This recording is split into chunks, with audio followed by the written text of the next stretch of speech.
Boom, boom, boom.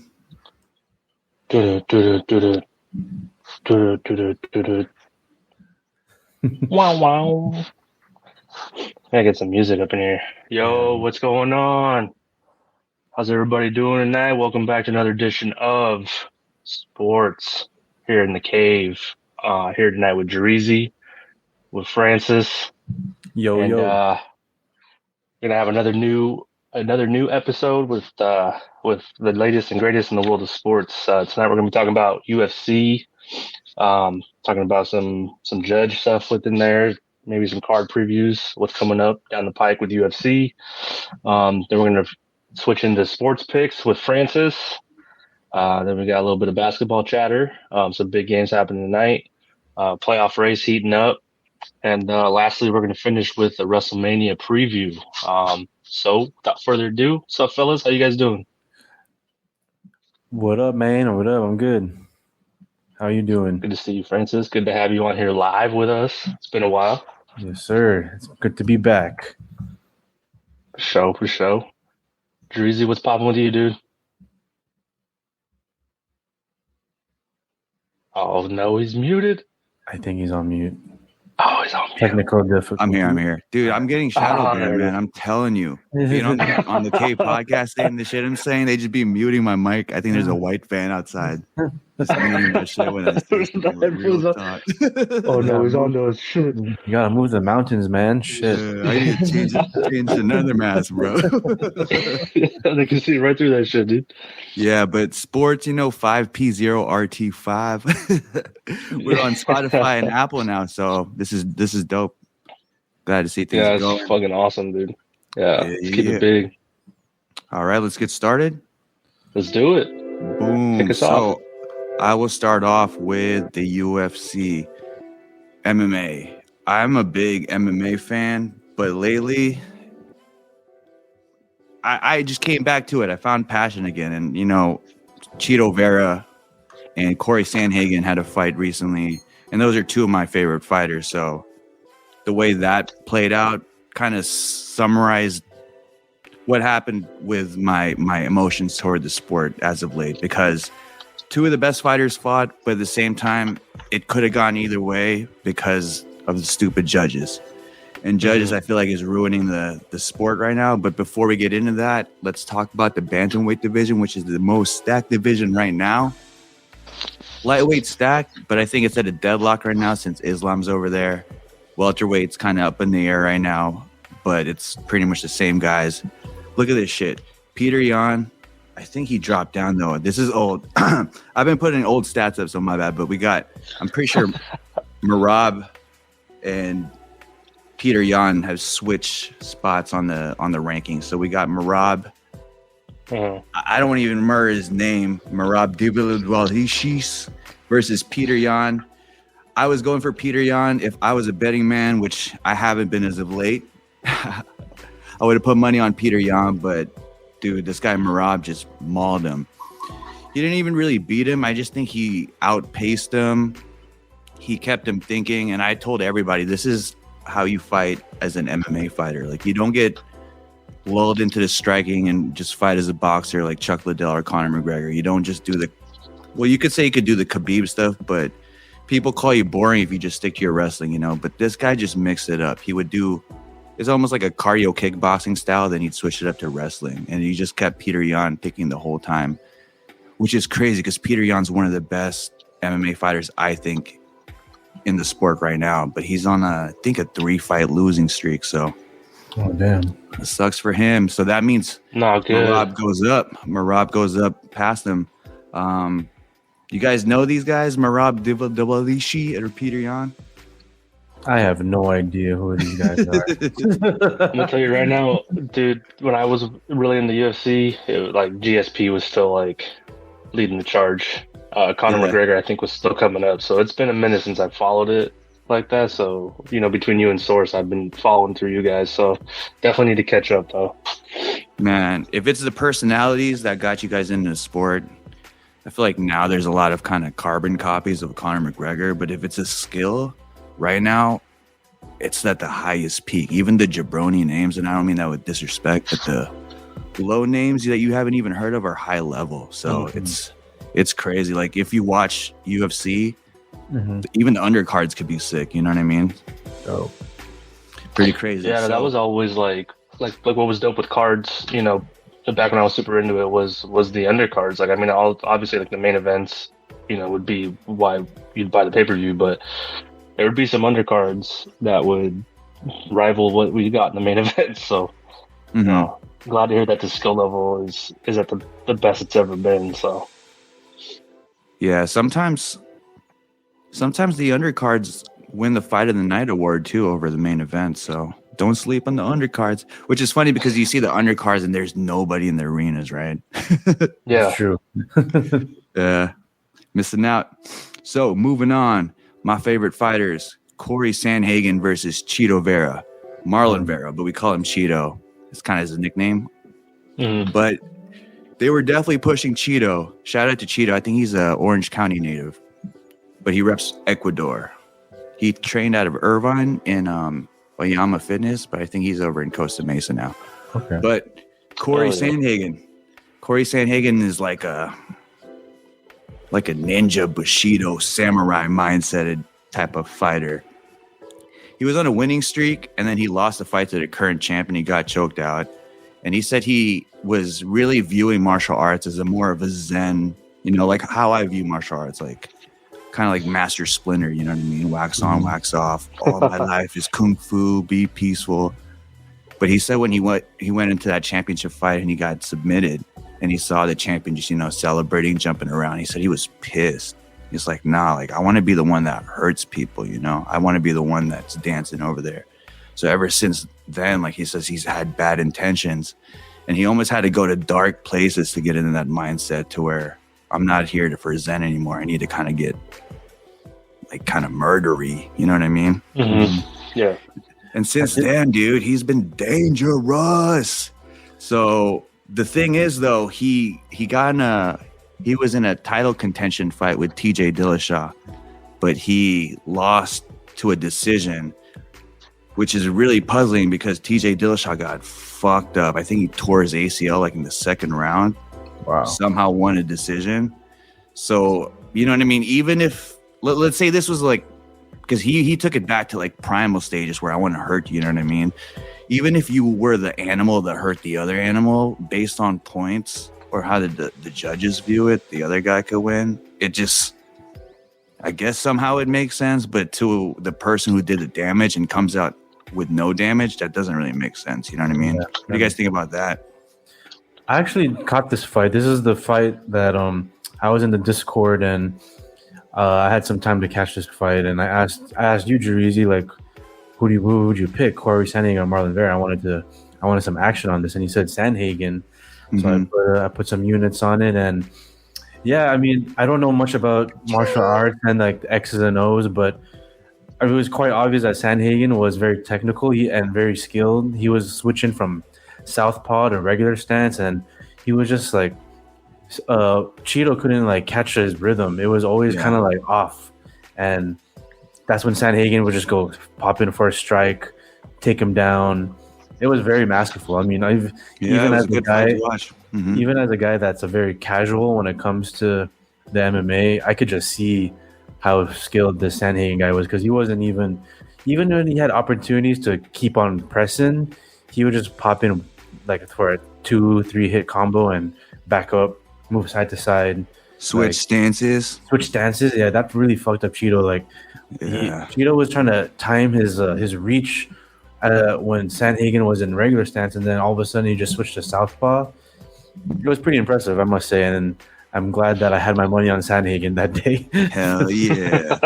Hard. I don't know what to tell you because Cheeto Vera is just as dangerous. Yeah, I mean, knowing that I didn't know both fighters, I was just kind of watching the fight with no expectations. I mean, Sandhagen definitely should have won unanimous, but for whatever, Cheeto got one judge to score for him in his favor. You guys, if you guys are non-MMA fans that are, you know, wanting to get into it or curious about it, watch Corey Sandhagen, man. He just views the game differently, you know. So, like I said, after that TJ Dillashaw fight, he did more damage. He lost the fight. That kind of fucked him up again too. So he's like, all right, fuck that. Now I need to win on points. You know what I mean? He just kind of like Kobe. You know what I mean? Yeah, I was about to say, like, it was nothing like super, like, it reminded me of Kobe. If there was like a basketball analogy, it reminded me of Kobe, like 2010, 2011, where it's nothing fancy, but it's just like, you see the passion for the game. Yeah. Of it, right? Yeah, you see the passion, you see the technical skill, and obviously there's talent there behind it. And when you just see that, it's just like, wow, that's a masterclass right there. Yeah. So the judges we said it was a masterclass, but it was a split decision win. And for Corey Sandhagen to have lost a title shot because of a fucked up judge decision, he was traumatized. When they scored it for Cheeto, he turned around. He's like, what the fuck? And I could feel the nerves. You know, I've been there. I was kind of nervous too. yeah, you had money on him, but you know what I mean? Because I'm sorry, but the announcers were just like, oh, Corey Sandhagen, like, he got this. Like, it was like, he was just pretty much proving, like, this announcers were seeing what we were all seeing, that Sandhagen is clearly the leader in this fight, and should be no reason or no doubt for the judges. And as soon as the announcer announced that second card as for Cheeto, I was like, hold up. And I was like, maybe, I mean, I knew I never know much about MMA, but now I was like, then my stomach kind of dropped a little bit. I was like, come on, man. Damn. Shout out to Cheeto though. I just think Cheeto kind of fights like how I do. Like, I'll hold and I'll throw a few shots and I'll find my base and I'll hold. And if I get kind of attack, kind of defense, and I'll hold, kind of reset. Sandhagen just attacked him when he tries to reset, you know? So he'll throw like some fluster shit where, you know, Vera will react. And then when he resets, that's when he attacks. So, yeah, the switching stances, the dynamic stuff, it's almost like Kobe shooting left-handed shots, you know, switching pivots. It's like, dude, this guy's crazy. He's doing everything because he's going for takedowns too. Yeah. That's tight. But the judging, this is the scorecard. First of all, who the fuck are the judges, man? Are they actual fighters? I don't know. I think some of them are boxing judges too. I think Adelaide Bird, one of the controversial judges. I forget what she was a judge for. I think it was a Canelo fight or a Triple G fight. One of them.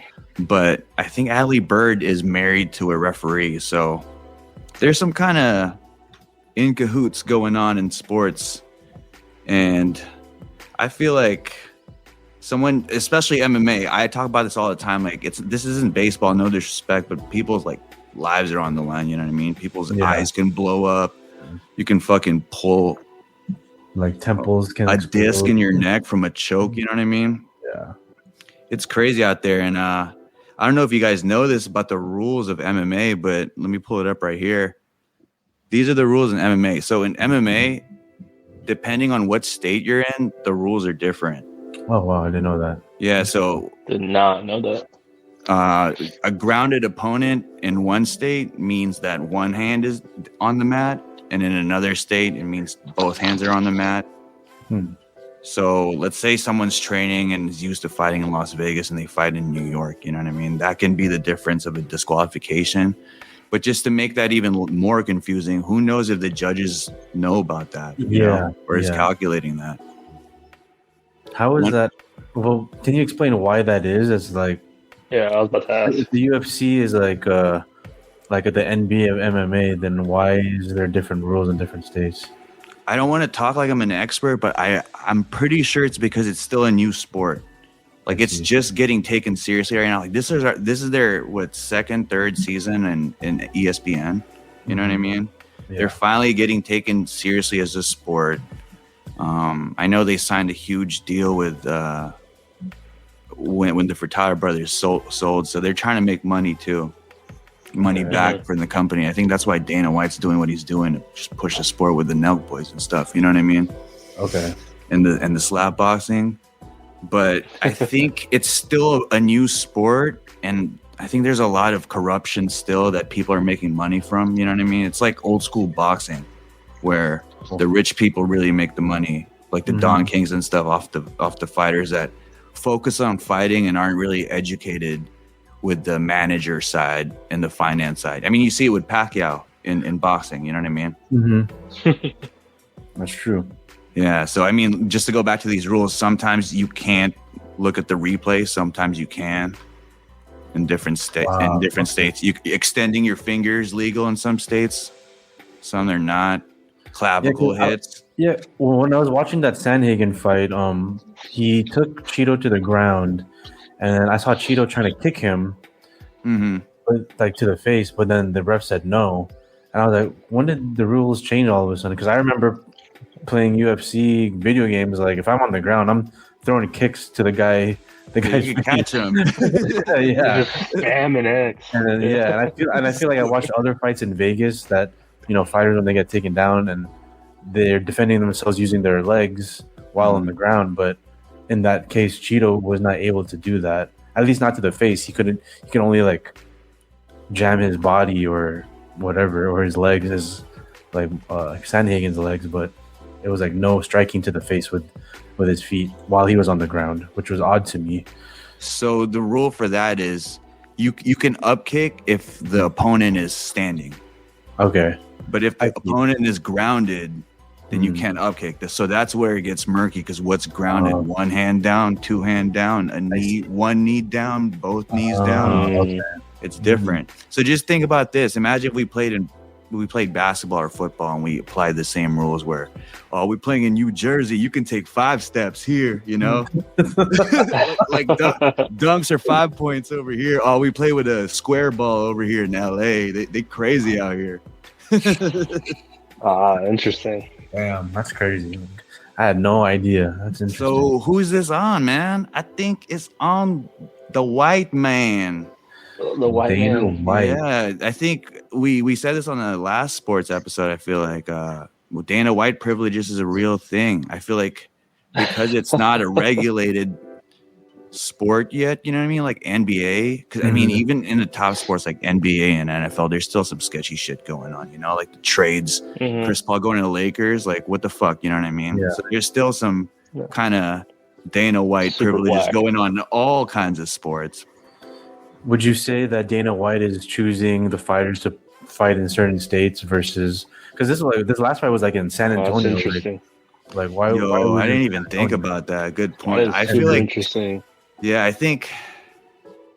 Hey, I'd have to look into that, man. Because what if they're like strikers and they, have them fight in a dominantly like a state that's not where the rules are more tailored for a striking fight. You know what I mean? Yeah. I mean, maybe that's why Vegas has all the striking, like all the big fights are in Vegas because I guess all the tailors to a striker more. I'll ask you this, dog. I'll ask you this. I'm throwing it out there. Wouldn't you? I mean, yeah. Yeah, man. So why wouldn't this dude? That's true. Why wouldn't the dude who does slap fighting and Milk Boys stoop to that level? You know what I mean? No disrespect. I mean, I would too. That's what I'm trying to say. Yeah, okay. Man, that's crazy, bro. But who we don't really know unless we're in the offices of UFC. I mean, it definitely it feels like not making the rules universal is a way for them to have their hand in the cookie jar. And kind of put the pieces where they want to. If big asterisk, if that shit's going on, that's probably why there'd be no rush to make universal rules, and just let each state dictate how they do it. And then you can put, like you said, certain fights in different locations depending on who's scheduled to fight. So that's actually pretty wild to think about, I think they also found a loophole when they started exploring Fight Island. I think when they got to Fight Island, they're like, hey, I think we can make whatever rules we want here, Because there's also inner workings of like rehydration rules and weight cutting rules too. You know what I mean? Oh wow! Like you can take IVs and shit. In different states, there's different ways to cut weight. Even states like they have the Brazil cards. They go fucking international. Oh wow! So yeah, it's a crazy sport, man. And recently, there's been a conspiracy theory put out by Bryce Mitchell about they push the Muslim, no disrespect, the Muslim Middle Eastern fighters because of like oil money or something, because that's why they always have like fights in Dubai, Abu Dhabi. Since they kind of had their back in the pandemic, they kind of formed a relationship and a deal. But that's another podcast, you know what I'm saying? We can talk about that later on. Let's keep going. Then we got Sean O'Malley in the bantamweight division, like I was talking about. This guy, I was about to bring him up, actually. That's a name that I have heard of, and I was going to ask you about him, so that's perfect timing. Yeah. This guy he beat Peter Yan. So that he's kind of, if there was ever a guy that was you could quote unquote been protected as far as his record and his matchups been, it's this guy. And it's no disrespect to him, it's shout out to his manager, you know what I mean? Yeah. But if you follow this guy's career from Dana White Contender Series to now, he lost to Chito Vera, but he doesn't count that as a loss, so he still calls himself undefeated, which is funny. He got TKO'd, but he says it was a fluke because he got a leg injury. But some would argue he got kicked in the perennial nerve that turned his leg off. Oh shit! So he's not undefeated. Okay. So even in official UFC or his official record, he's not undefeated, right? He's not undefeated in the official record, but in his head, he's undefeated. So it's funny sometimes because he's gonna have that mindset, that undefeated mindset, bro. Bro, no, that's funny because motivation. When they introduce him in pre-fights, Bruce Buffer is doing his thing, and they call out his record. He goes 0. He goes undefeated. That's delusional, but hey, whatever you gotta do, tell yourself placebo effect's real, so it didn't work for Adrian Broner, but it's working for him. I don't know much about Sean O'Malley, but I do know he gets lit in Vegas after his fights. Yeah, he does. He's he's good for Dana White in the UFC because he brings in the younger crowd, you know what I mean? Yeah. He's really cool with the Nelk boys, Okay. Plays video games. Well, he streams a lot. Yeah, he's on Twitch. Yeah. Mm-hmm. Okay. He's good for the sport. He's definitely good. I think the first time I saw him was when he was on the Pat McAfee show, and I was like, "Oh, this dude's kind of cool." Yeah, he's chill. Very, very zen too, and like stoner fighter. You know what I mean? But dude, this guy's style is dope. So I feel like if you watch any of his fights, it'll be an interesting fight. But the point is, he's been fed opponents until he was faced with Peter Yan. Some would say that the judges kind of fucked Peter Yan on that fight too. But if you rewatch it, it is a close fight, and if it's a close fight, you got to give it. You can't really blame the judges if it's a close fight. So you just said that he had a close fight that was decided by the judges against Chito Vera, is that what you said? Or was it Yan? Against Peter Yan. Peter Yan, okay. Because I was going to say, if that's 2 back-to-back fights with Chito Vera that have been decided by the judges, is there some sort of back and trying to go Chito Vera's way? Good point, because that's, I think, there were 2 back-to-back fights for Peter Yan. That was where he got kind of screwed, so. Interesting. Yeah, we gotta look into that. But moving on with bantamweight division, we got the fight coming up for the championship. Danny came back to go fight Aljamain Sterling. Danny looking good now, man. Shit. So he's cut up. Dude, that's why he's not on tonight. He's cutting weight right now. Technically, number 1 contender is Merab Dvalishvili. Yeah, I'm trying. So if Merab's listening to this, no disrespect. And I don't There's want a lot of consonants in that name. I don't want bro. my couches flying and shit over here. You know what I'm saying? So I'm just trying to say it in layman terms. Cast the spell. But Merab is number 1 contender. So technically, Merab and Aljamain should be fighting. But they're friends. They're best friends or something. They're training partners. So Merab already said, "I'm not going to fight Aljamain. Or I'm not going to fight for the belt as long as Aljamain is the champion." Interesting. And after Merab beat Peter Yan, Dana White's like, dude, you're kind of limiting yourself with that mentality, It's like, how bad do you really want it? Would you rather value the friendship that you have, or would you put it all online for the championship, because it would be a good matchup, and you'd sell it. Dana White already has editors and a storyline for this shit. You know what I mean? Sounds like Vince McMahon, bro. Yeah, but nah. The Triple C came back.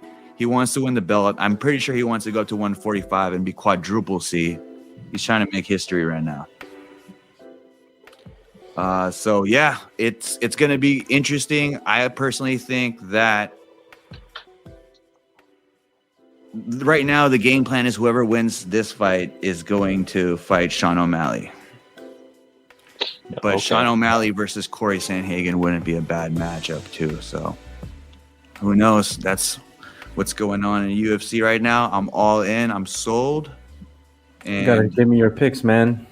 Yeah, I might have good picks now. When I was really into this shit, I was pretty good at picking, but I've been out. So betting while you're out, you lose a lot of money. You know what I'm saying? Yeah, for sure. Hey, so it looks like the next big UFC fight's 287. There's a bantamweight fight on there. It looks like it's Rob Font against Adrian Yanez. Yeah. Yanez. Who do you think needs to win that fight more, and what does a win do for either one of them? Shout out to the matchmakers for that. Rob Font, he's gotten pretty bad losses. He's been taking a bad beating. He fought Cheeto Vera, busted him up, and I forget who the other person he fought. But Adrian Yanez is an up and comer, and this is his first marquee name. So it's really up for grabs. This is the sad thing about MMA, but it's kind of beautiful too. It's almost like they pair up the up and comer and the person kind of on the fence to see, hey, do you really still have it? Right?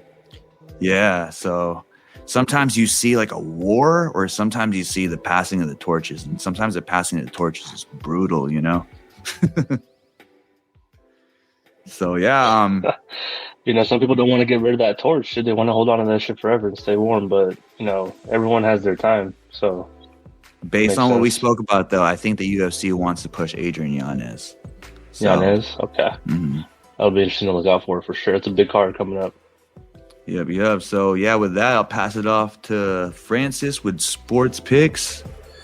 Yes, sir. So I appreciate you all for following me. Last week was kind of a cold week for me, so I apologize if you followed me, but that's part of the game. I'm sure if you're in the Discord, I've had some really good weeks as well.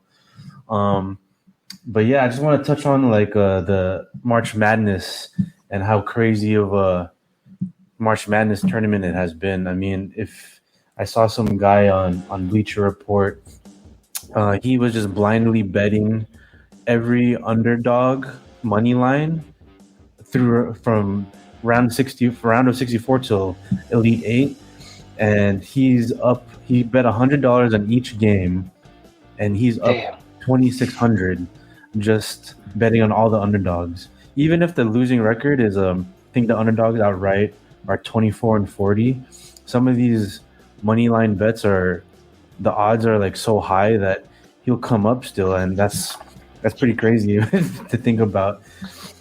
And the reason why is this March Madness has been so crazy is a lot of the heavy hitters like Duke, Kansas, North Carolina, Kentucky, they're not doing so hot this year. Some of them didn't even make it past the first round. Arizona lost first round, Purdue, Virginia, a lot of the big schools with big programs got shook.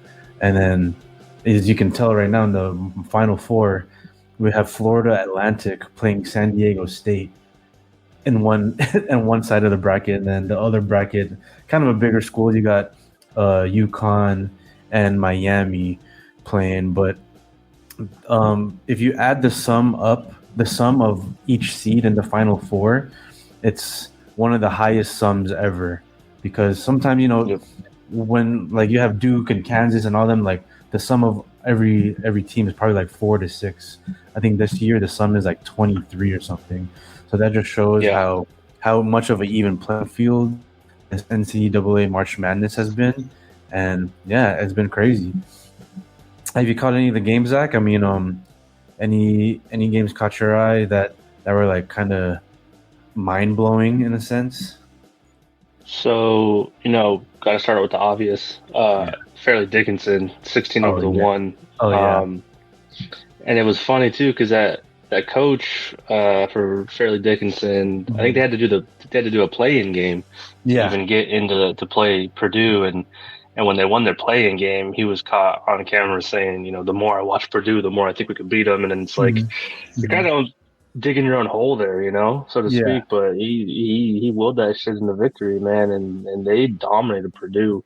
I believe Fairleigh Dickinson was the smallest team in the tournament in terms of like overall team height, and Purdue had the tallest player in the tournament, and it didn't even matter. Which was crazy. Purdue had some kid that was like 7'2", and I think the average height from Fairleigh Dickinson was like 6'3". And it was crazy. I mean, like when I was watching it, I was like, "What is happening?" But Purdue, I mean, I don't know like the team like that, but if you're a number one seed, obviously you killed it during the whole regular season, conference play, all of that. Yeah. And then when push came to shove, I saw players hesitate. It's like an open shot. Weird. They're getting open shots, but they're not. They're just like they're swinging it to the corner because they're too scared to take it. So like with even like 3 minutes left, I was like, man, these guys don't want it. It's kind of weird, but that vibe was like crazy to me. And like that guy is 7'2". Granted, he's not like a strong 7'2".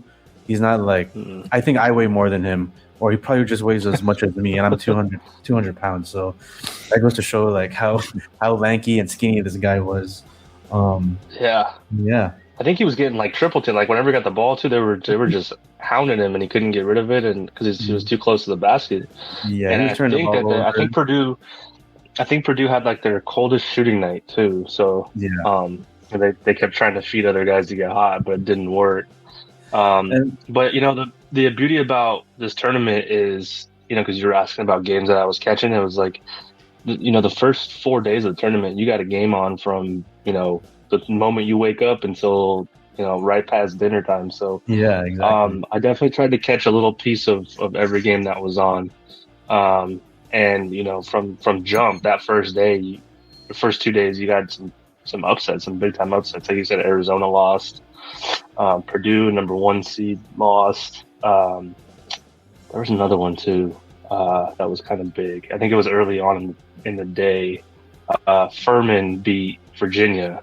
Oh my God, I want to talk about that game real quick because it was like I was going to say it was like a complete meltdown. Like Virginia had the ball with like a minute. They had the ball with they're up 2 inbounding the ball. Up 2 with the ball, yeah. All they had to do was get it in and like just hold the ball until like someone fouls them. But obviously, when you're down 1, no more timeouts on defense is like you're going to try to get the steal first before you foul. Given there was a good enough time left to like let the clock run to try to get a steal before you can foul. And what happened was the guard, I don't know the name, but the guard from Virginia got trapped in the corner. But since he's being trapped, obviously there's one guy open. There's a guy, he got trapped in the bottom baseline corner. He had a guy wide open on the opposite corner.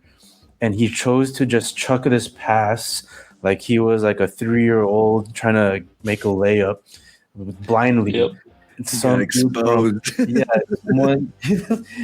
don't know what he was thinking. I feel bad for the guy. He panicked. I can't say I would do the same thing, but obviously outside looking in, you can say whatever you want to say. Yeah. But obviously the player from what was it? Who would they play again? Virginia. Furman grabbed the ball at court, made a 3, and then so now they're down by 1. Now they're up 2. So that's a huge play. And no timeouts left with Virginia. They had like 1 or 2 seconds left, and then it was a ball game after that. It was just like so many things can happen in such a small amount of time, in the March Madness tournament, especially that it's insane. Yeah, that was definitely one of those plays. That was definitely one of those plays that's going to be shown, I think, in highlights, like alongside Chris Webber calling a timeout. Yeah, for sure. Like that was a big blunder. But like you said, when you're like we. Obviously can't speak on that because we've never been there. Yeah. But it's definitely one of those things when you're watching, you're just like this is a car crash. Like, what are you guys doing? Yeah, Like, yeah. how was nothing better drawn up for this? Because all they had to do was advance the ball. I don't think they had enough time to sit on it because they would have gotten a violation. Yeah. But they just had to advance the ball. And I think that's what he was doing. He really just tried to heave that thing like cross court and got stolen. And shout out to the dude that made that three. Dude, that three was a tough shot. That was big one. That was big. Yeah. It was just like I also want to point out on that pass too. That's why I kind of poke at it because that pass was so short to the next person on his team. Yeah. It looks even worse. It's not like his teammate was there and his teammate just couldn't get a hand on it or whatever. There was like literally no one from his team around. Yeah. So I'm just like, bro, I feel so bad for him. Yeah. So madness though. Yeah. So looking forward, then I don't know if you want to do a little bit like quick preview. Final who do you got? You know, from both Final Four games and your national champion. I feel like for me personally, you know, I think San Diego State is going to pull out a dub against FAU. And I'm kind of torn between Miami and UConn because UConn hasn't really been challenged, you know, in this tournament so far. They've had a pretty, they've handled some teams throughout their journey to the Final Four. They dominated Gonzaga, dominated Arkansas, dominated St. Mary's, dominated Iona, you know, whereas Miami has had to play a couple teams kind of tough. They ended up beating Drake by 7, but that game was close for a little bit. They dominated Indiana in the second half, and then they handled Texas pretty well. But they played closer games. Who do you think that favors? You think it favors UConn for just, you know, destroying teams, or Miami for playing teams tough? You know, I think with March Madness, you got to be battle tested because it's such a quick turnaround. You don't have. It's not like the NBA where you play these dudes 4 times in a season, then you're playing in a 7-game series. You make adjustments. It's kind of freestyle at some point. You watch some film on them for a week, and then from there you just execute the game plan. But you don't know. Sometimes that game plan works out. So I feel like if you're battle tested more, it will give your team at least a slight edge because you've been in certain situations where sometimes the game plan has to switch in the middle of the game. That's why I think, especially Miami, that game against Texas was a close one. I had Texas winning that game. I had Texas going to the Final Four.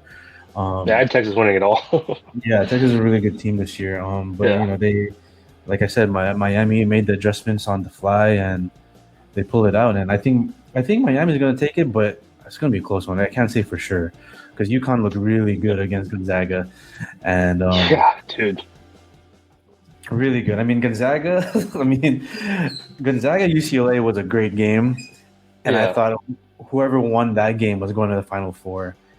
I had my doubts against UConn because I thought Gonzaga just had some unfinished business because they didn't make it. I thought it was time, dude. I thought this was going to be a tournament for them. Yeah, finally they're going to push through.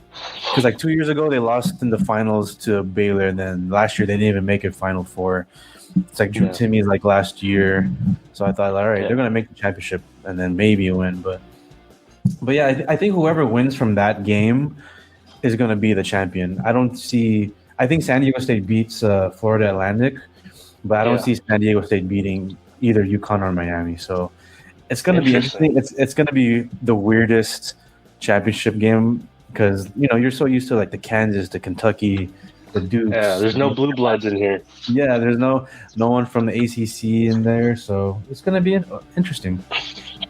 Yeah, I think it is pretty cool to see Miami get this far, you know, because from as long as I can remember, Miami's a football school, you know? Yeah.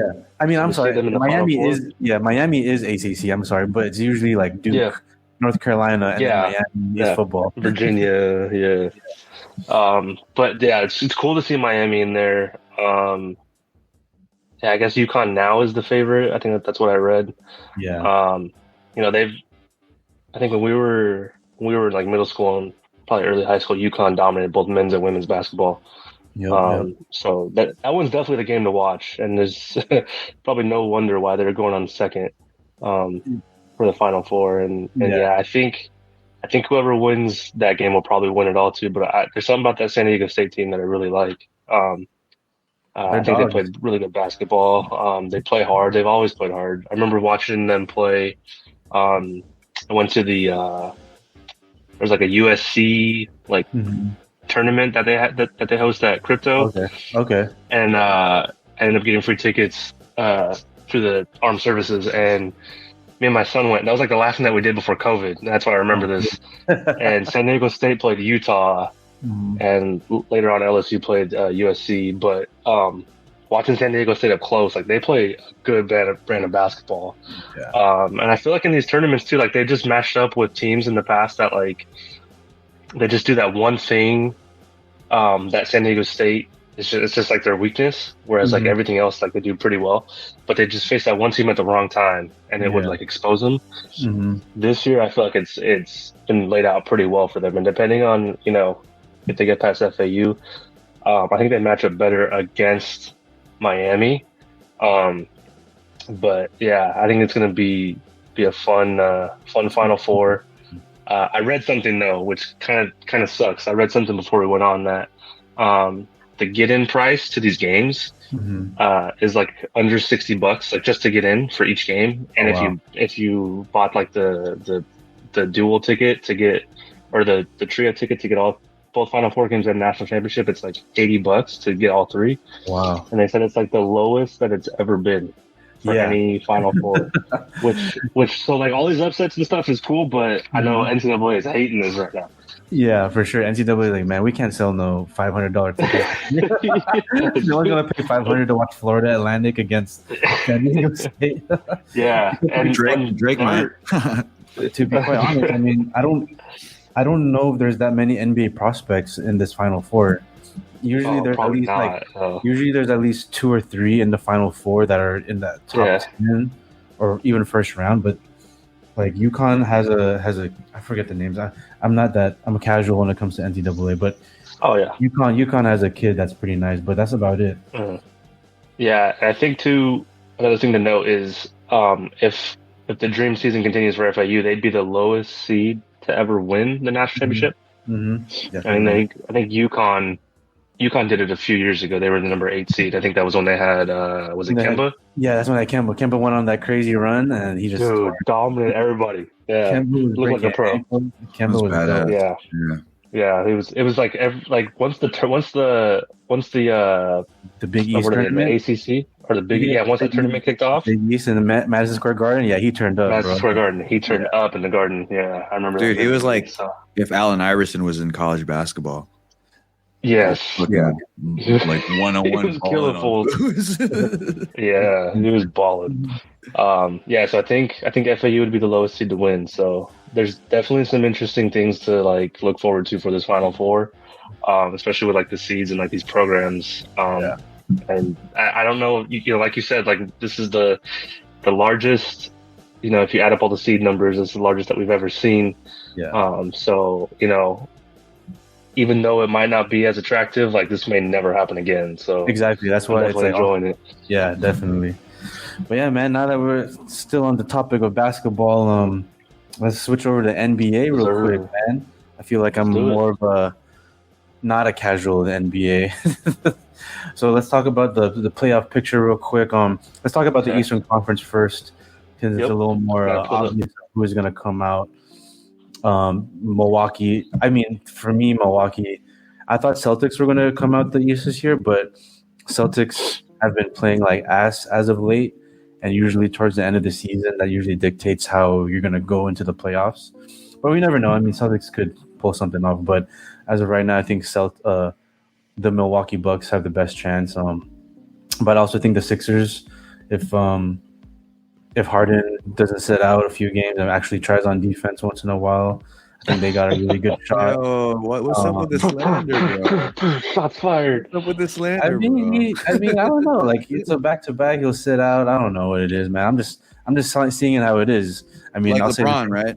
Yeah, exactly, like LeBron. Fuck LeBron. Okay. Fucking LeBron's like being a bitch about the Lakers too. Like, hey, whoa.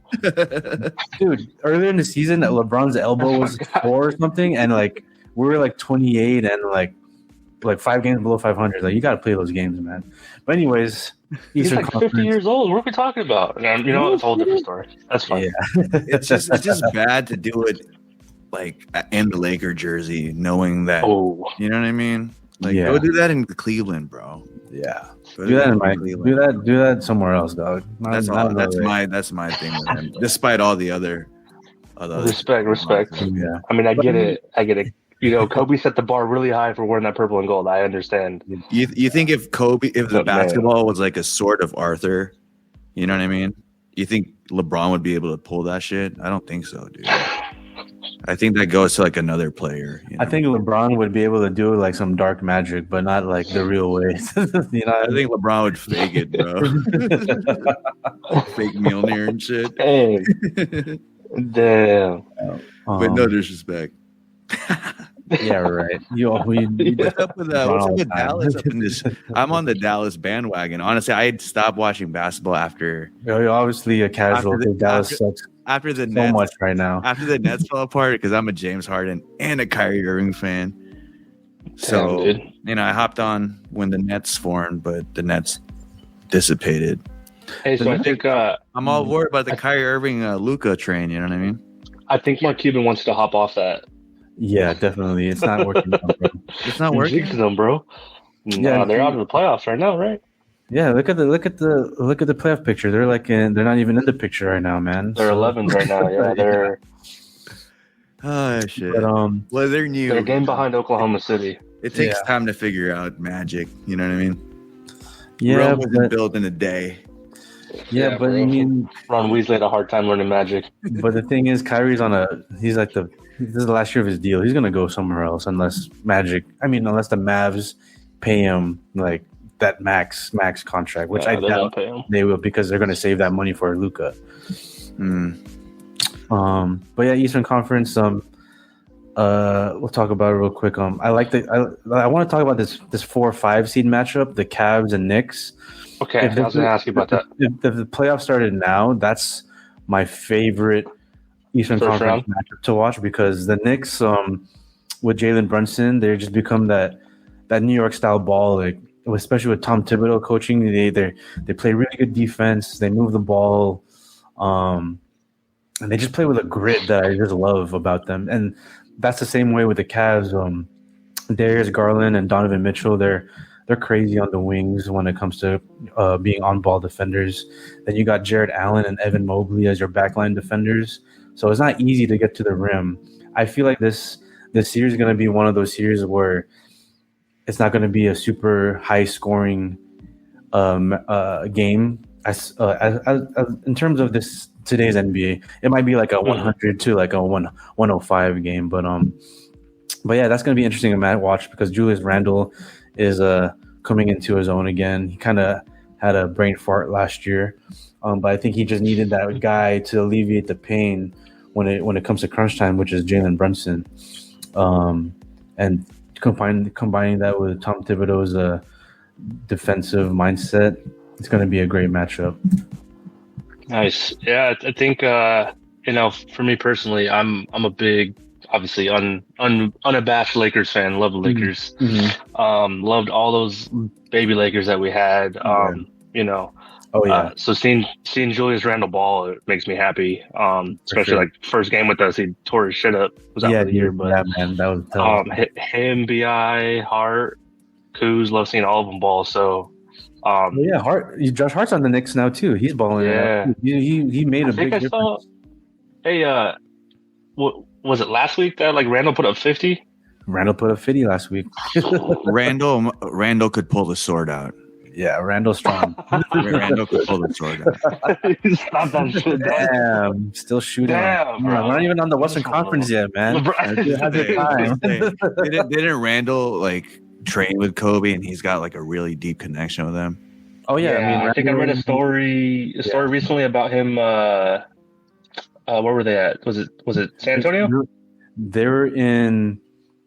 I think they were in Philly, actually. In Philly? I think I know what you're talking about. It might be San Antonio, but he went to the I don't know exactly, but Julius Randle went with Kobe to like a few morning sessions whenever they traveled. Yeah, but what ended up happening is like Julius Randle started developing that kind of work ethic, you know. And man, like when it's easy to talk all that shit, but when you see it, you know, I feel like Randle is coming into his own, you know, like his own prototype player now. Yeah, you know? definitely. I feel like all those players that got to play with Kobe at least for a season and be around it, they definitely improved.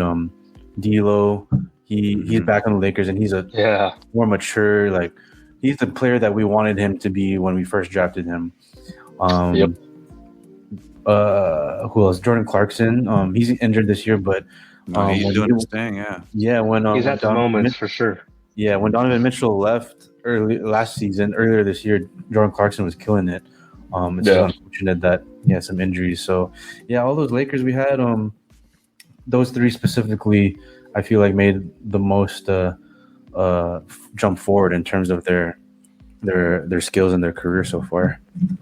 Yeah, and they're all still young too. They were like mid-20s, right? Yeah, dude. Yeah, mid-20s. A lot of basketball left. Yeah, I'm definitely low-key pulling for the Knicks. I was a big fan of Julius Randle. I love that pick because he got hurt that year, like towards the end of the season. Yeah, he did. At Kentucky, I think, and he dropped to us. I think we picked like 7th that year, and I was like, still, and then he got hurt, but he got injured in the first game of the season.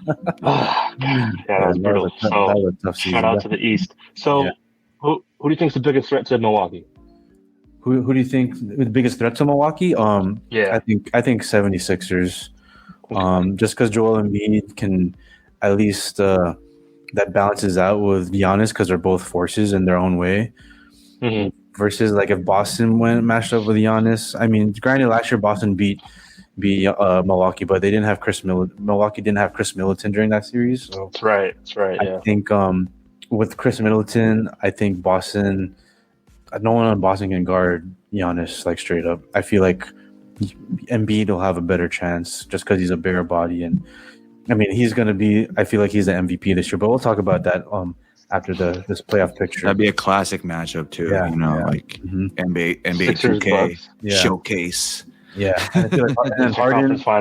I feel like Drew Holiday can match up with Harden, but that's gonna be a handful because Drew Holiday is like I feel like he's the best defender in the league right now in terms of on-ball defending. But James Harden is, I mean, when he starts cooking, he's cooking. So that'll be fun to see in the Eastern Conference Finals. It might even be the time that like Drew Holiday takes his soul. You know what I mean? Like this is where Harden starts declining and people start, what's Drew Holiday jersey now? You know? Yeah. You never know, man. But yeah, let's move on to. My favorite part of this segment is talking about the Western Conference playoff picture. Yeah. Every seed from 5 to 11th or 12th are like within 3-4 games of each other. From the 4th seed down. 4th seed down. Okay, so even crazier.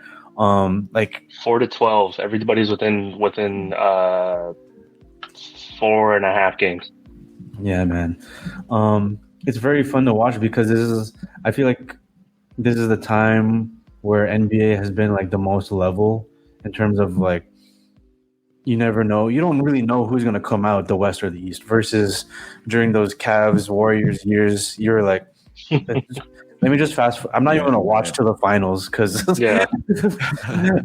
but this year I want to tune into every series because you can make a case from. You can make a case that Nuggets can make the finals. You can make a case that the Grizzlies can make the finals. Shit, you can make a case that the Kings can make the finals if they get lucky. No. What about the Mavs? Is there hope? Hell no, the Mavs. No, like be real. Like mathematically, is there hope? Hell no. Mathematically, they're okay. So mathematically, they're still in it, and they should end up making the playoffs because of the top 2 players they have on that team. But they have some scrappy teams that are in front of them that, like, from top to bottom, I think, are probably more hungry. So it'll be tough for Dallas. Who knows? Kyrie might, need to take some time off, and Luka just burn some sage in the locker room, bro. But yeah, man, it's just like this is one of those seasons where you just don't know who's gonna. Because I don't think the Nuggets are gonna come out the West, but who fucking knows? Like, what if Jokic just really turns up in the playoffs and gets favorable matchups to make it there. We'll see. The first 2 rounds of the NBA is the best times to bet, though. Like, yeah, it's so much fun. You never know. This year's going to be crazy. The first 2 games set the tone of how the series goes, so you can literally it's a kind of pick 'em, Yeah, for sure, man. Definitely. But yeah, both man. Play-ins, I think in both conferences are going to be hotly contested. Oh yeah, definitely. I mean, if you're the 7th, 8th in the East, like if the Miami Heat win, that's going to be a crazy matchup for the Celtics.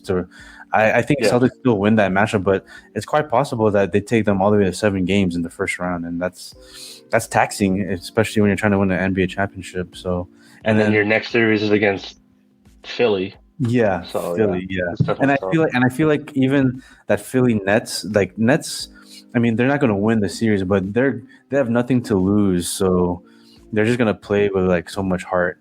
And they're not terrible. They're just not championship bound like they were earlier in the season with Kyrie and KD on this team. But yeah, and then same with on the West. Like if the Lakers beat the Wolves, let's say the playoffs started today, Lakers beat the Wolves. Lakers Memphis is going to be a tough matchup. I feel like that can go 7 games and can go either way. Obviously, means I want the Lakers to proceed with that one, but I want the Kings in the first round, bro. Yeah. I'm knocking the fuck out again. I want them first round. Kings, man, I just tired of seeing them. I just feel like if the Lakers, for me personally, I feel like if the Lakers are locked into that 7th, 8th seed towards the end of the season, with 1 or 2 games remaining, I think they're going to sit out AD or LeBron and not even go for that 6th seed, Depending, well, I mean, there's still 6 games left, so we don't really know right now, but so right now they're a game and a half. They're a game and a half ahead of the 11 seed Dallas. Mm-hmm. So they have a little bit of a cushion. Mm-hmm. I do think I share the same sentiment as you, as if they know they're going to be in the play-in, it's going to be we're going to be rested, so that way we can win the play-in and then get in the tournament. I think but that's risky though, dude. Yeah, it is risky. You just never know. But I do. I mean, I'd rather have them in that 7th, 8th versus 9th, 10th, obviously, because at least the 7th, 8th, if you win that first game, you're automatically in. Seed. Yeah, you're in. But before we move on, though, what's up with the Clippers? Are they doing good? The Clippers are good, except PG got injured. Yeah, he got hurt bad. Really? Yeah, he got hurt pretty bad, sprained knee or something. So we don't know if he's even going to come back this season, and that's obviously a big piece of what they do over there in San Diego or Inglewood or wherever they're from. Westbrook's doing good. Westbrook's I mean, so when I watched that Warriors game, Warriors versus Clippers, Westbrook started and he played pretty well. I mean, he played pretty well in terms of hustling, but obviously he had a 3-point shot corner that hit the side of the backboard, which was very fun for me to watch. Because he was doing that. Did you catch the rebound? He went all the way to fucking pulled up like Melo and then just dropped it to the side and got thrown out of the building. But yeah, I mean, the Westbrook started, but he doesn't close the games. And when I'm thinking, as what Tyronn Lue would probably be thinking is, if Westbrook's in the game with PG and Kawhi in, because Warriors started double teaming PG and Kawhi when they threw the ball in the post. Mm-hmm. You don't want to throw that ball back out to Westbrook or have the ball swing back to Westbrook for a 3. You want Eric Gordon or Nick Batum to take that, to be quite frank. So it's a great strategy in terms of working with what you got. And, Westbrook is starting. He's back to his favorite starting position, but he's not finishing games, which I think is more important. So, but that's just the dynamic they have based on their roster. So you got to work with what you got. Make him comfortable, I guess. Yeah. Makes sense. Yeah. Hey, before we move on, though, just want to highlight some games that are coming up. I have the schedule pulled up. Looks like tomorrow we got Boston, Milwaukee. Ooh, nice. Which will be a good preview. Friday, Toronto, Philly. Those are 2 teams that are currently in the playoff race. New York, Cleveland. We were just talking about it. Knicks against the Cavs. They're playing Friday night. Clippers, Memphis, Lakers, Wolves. Yep. Denver, Phoenix. So we got some important games coming up over the weekend. Clippers, Pelicans on Saturday. Yeah, this is the best part of that play-in thing that they added. I think it was a great job by the NBA because you got a lot more teams got something else to play for now. Versus if you're an 11th seed, you're not catching the 8 seed. But if you're 11th seed, you can possibly get into the 10th seed and something can happen. So a lot more teams got something more to play for. To the end of this season is a lot more exciting to watch now with the play-in tournament as a staple in the playoffs. Hey, is this for real? Does the season end on next Tuesday? No, right?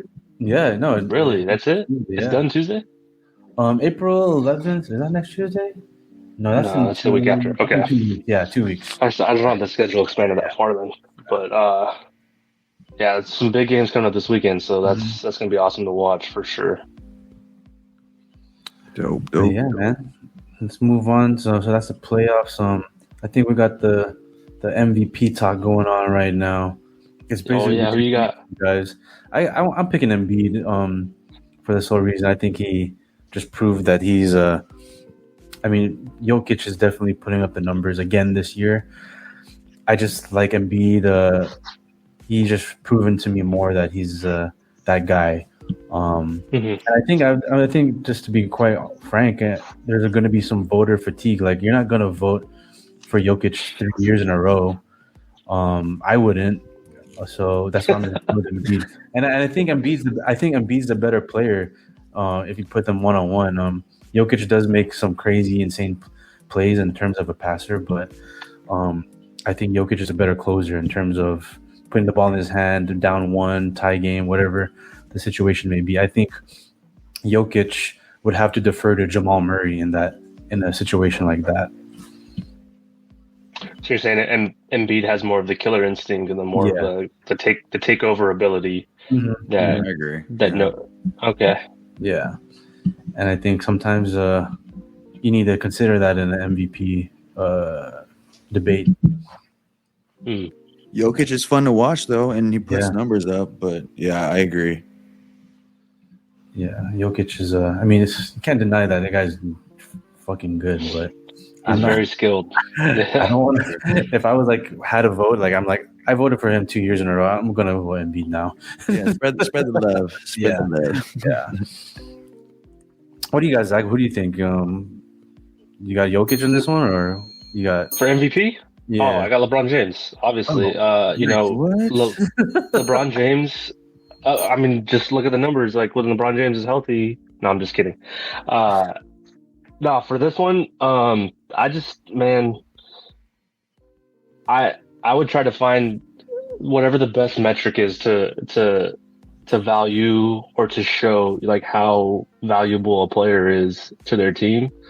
And I don't know if there is that perfect stat that's out yet for any sport, because to me it's the most valuable player is whoever obviously brings the most value to a team, right? So the way I like to look at this stuff is what would happen if you took these players off their teams? How good would they still be without them on the team, That's true. I think for me personally, I think Philly would be better suited to survive without Embiid more so than Denver. So I'd probably go with Jokic. But I definitely get that sentiment of voting for the same player 3 times in a row and voter fatigue. But at the end of the day, it's if it's Jokic, then vote for Jokic. Yeah. Don't just be I already voted for him last year, so I'm not gonna vote for him again. If he's truly that good, do it. But I understand though why that would happen. I do think though Embiid is the better player. So I agree with that. And he's obviously way more entertaining too for the press conferences and outside, off the court. Oh yeah, the way he talks shit is fun. Yeah, it's hella fun. And it'd be cool subtweets and shit. If they took the 2 MVP candidates and they made them play 1-on-1. Ooh, that'd be first to 11. Yeah, when did they determine this? First round playoffs, right? After the second round. No, so they changed the end of season award format. They just do it after the finals. They have like an award show for it now. It'd be a good way to just like bring the 2 MVP candidates in for the summer to get some content for NBA in the summer, you know? Yeah. Fucking do it like the Heisman and then like hit me up. Invite him.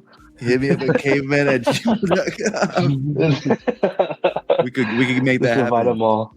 Hey, fucking Dana White could host that shit. Put it on Fire Island. Yeah, let's do it in Dubai or Abu Dhabi. Put that shit in Dubai. Because I mean, it'd also be interesting for like, you know, if it's against a guard versus a center, you know. You'll pay to watch. Well, you'll tune in, right? They were talking. Sure. They were just slightly touching on that kind of format. They were talking about in the All-Star game to do like a King of the Court kind of format as one of the All-Star game like games. You just pick like King of the Court format is like there's like it could be a number. Let's just say like 10 dudes or 5 dudes. Yeah.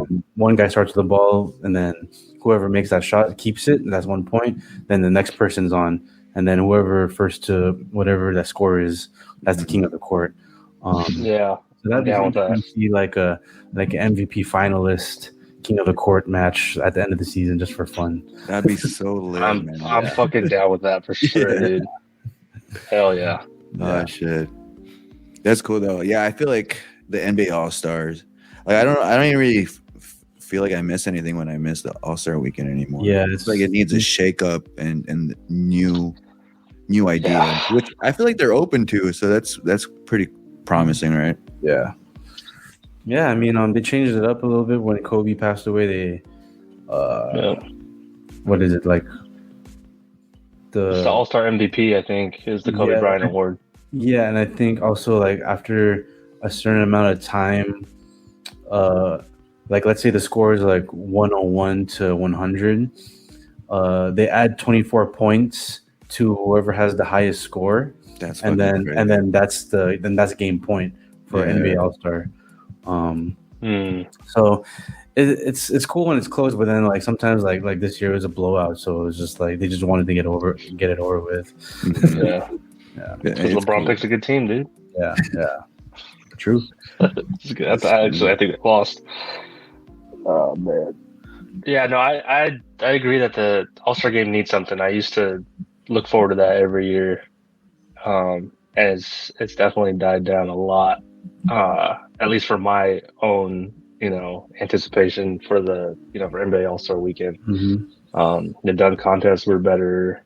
Mm-hmm. Just because like the quality of dunks might not have been, what they are now.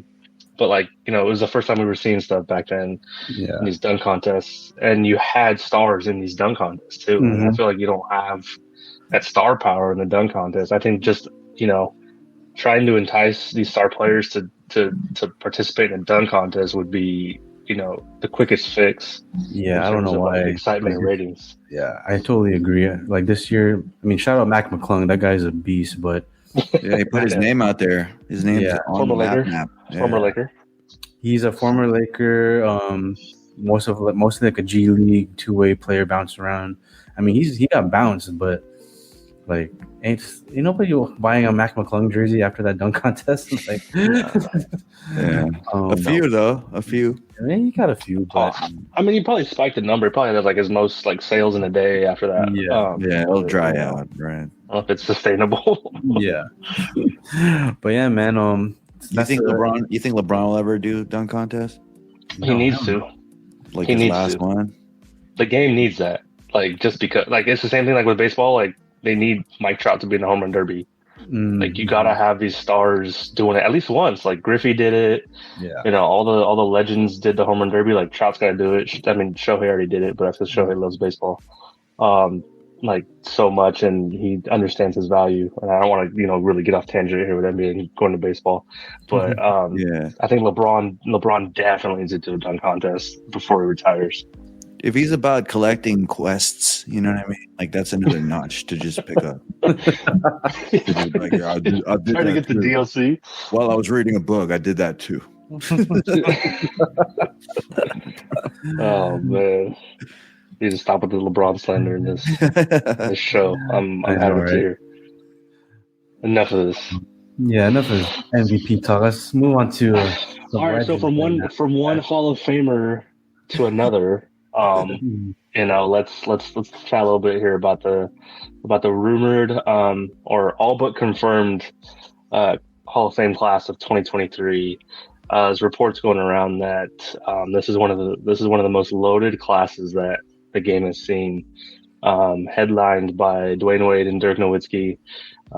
You also got Greg Popovich on the finalists who are being elected, with Pau Gasol and Tony Parker, and also WNBA legend Becky Hammon. Nice. The announcement is supposed to come this weekend, I believe, during the final 4 games. So, stay tuned for that official announcement. But man, I know from my peak NBA watching days, like this definitely tickles my fancy in terms of like basketball players that I've watched and love to watch, love to root against, specifically like Tony Parker and Dirk. Mm-hmm. But Dwayne Wade, being able to watch him, I remember when he got drafted, same draft class, that historic LeBron class. I think that was 03? 03 draft class. So he's the first one of that group to make the Hall of Fame, I believe. Oh no, is Chris Bosh in? No, not yet. I don't think so. Actually, no, he is in already. Chris Bosh is in. He is in, right? Yeah. So Bosh made it. Yeah, but he had some, I think, health issues though, so that's why they kind of rushed that in. But like, he still would have made it anyway. Yeah. But Dwayne Wade and Dirk Nowitzki, icons, 2 icons of the game, all-time greats, well deserved. Greg Popovich, I consider him the greatest coach of all time. So again, well deserved. Pau Gasol, one of the best international players. I think arguably the 2 top international players are on this draft class, Dirk and Pau. Ginobili's up there. Tony Parker international too. Like, this is awesome. Yeah. It's a great draft class. This is so awesome to see this class, man. It's not as good as the Kobe, Tim Duncan, KG draft class, but this is definitely takes the cake for one of the best draft classes in terms of just this international star power, and just shows how the game of basketball took like a worldwide effect on people around the world. And you're representing Germany, France, and Spain, who didn't even like start playing basketball until like after like the 1960s or something. Yeah. I mean, it's pretty crazy. Those 3 countries like pretty much specialize in soccer, and you got 3 Hall of Famers from those countries coming into this year's Hall of Fame draft class. I just gotta show love to Pau Gasol real quick, just because like when Pau Gasol came over to the Lakers, I'm sure you. Oh boy! I remember where I was when that went down. Yeah, and I remember too. I remember I was still basketball season for high school. I remember we were stretching. There was only Twitter, but I didn't have an iPhone. I just had a BlackBerry with no internet on it. Those are rough days, dude. Yeah. It was just like, so one of the homies, I forgot which teammate of mine, but he just came rushing in like, Lakers got Pau Gasol. I was like, no way. Are you fucking kidding me? Yeah. For who? Like, we traded Kwame Brown for Pau Gasol? Fuck and fucking Marc Gasol. Oh, man, Marc Gasol. But whatever. It's Pau. Yeah, Fuck it. Yeah, exactly. From there, I knew like we were going to make something out of it. And unfortunately, we lost that 2008, but we all know why we lost that one. Yeah, we all know why, but we all know why. Yeah, some late night shit. He made up for it in 2009 and 2010, so we good. Yeah, and then with Dirk and Dwayne Wade, Dirk had. I was so happy when Dirk got that finals, because at the time that's when I hated LeBron. Like, and he. Yeah, but it's funny because Wade prevented Dirk from winning his first. That's true. Right, back in 06. Yep. And then Dirk got revenge later on and beat the Heat. Yeah. So, dude, I mean, there's definitely a lot of history there between those 2. Yeah, and then the Heat got stopped by these guys. Which also stopped LeBron in the first run. Well, Tony Parker was there, but not. Oh yeah, Pau Gasol wasn't on that Spurs team. Yeah, but the No, Spurs. but then Powell ended up winning 2. Parker. Yeah. With the Lakers. Yeah, so there's a lot of good intertwining here with this class, man. It's awesome to see. Like I was so happy when I read this. Mhm. Dirk deserves a statue, man. I feel like. Oh, they're building a statue already. It's in the works. With It his should be, yeah. Oh yeah, you already know. This is 1 foot Gotta be the fadeaway. Imagine 1 foot fadeaway. him taking a charge. Yeah. Or imagine it's like him dunking like Shaq or something. Defensive stance. like him actually being a statue, taking the charge. Normal clothes and shit. Oh man, no, he deserves a statue in Dallas for sure, man. 100%. Dirk is a legend, Dwayne Wade legend, Greg Popovich a legend, Gasol legend, Tony Parker legend, obviously Becky Hammond. Not gonna lie, I haven't watched a lot of WNBA, but I know who Becky Hammond is. So yeah, from that right there, she was on the Spurs coaching staff, so it's pretty crazy. She was, I was gonna say first female coach. Mm-hmm. Yeah, she was officially on the coaching staff with Greg Popovich on the Spurs.